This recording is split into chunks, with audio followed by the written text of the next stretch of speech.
Сәлем достар, бүгін тефтели жасауды ұсынамын. Өте дәмді болып шығады, жасап көріңіздер. Менің каналыма тіркеліп, видеоның соңына дейін көріңіздер. Фаршымызға піспеген күрішті жуып саламыз. Үстіне картошка, сәбіз, пияз салып, дәміне қарай бұрыш, тұз қосып, жақсылап араластырып аламыз. Формамызға майды жағып, тефтелимізді доңғалатып, формасын келтіріп, жасап шығамыз.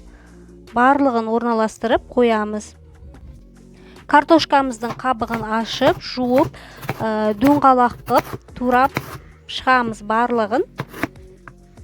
Туралған картошкамызға сұйық май құйып, дәміне қарай бұрыш, тұз салып, жақсылап араластырып аламыз.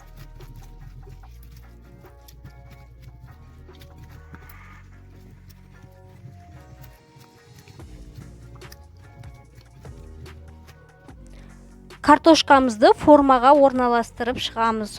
Тығыздап саламыз, өйткені ол қазір соусын құйғаннан кейін тефтелиміз кішірейеді, сондықтан тығыздап саламыз.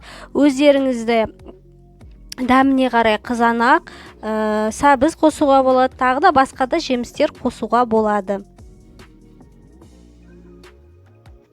Ал енді соусын дайындаймыз. Ол үшін 200 грамм суға 3 қасық қаймақ, 2 қасық қызанақ пастасын салып, жақсылап араластырамыз.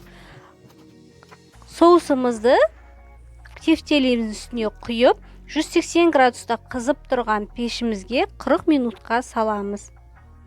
Картошкамыз барлығы піскеннен кейін бетіне сырды теркадан өткізіп, салып шығамыз. Пешке 5-10 минутқа қоямыз. Өте дәмді болып шығады, жасап көріңіздер. Видеоның соңына дейін көргендеріңізге рахмет. Менің каналыма тіркелуді ұмытпаңыздар.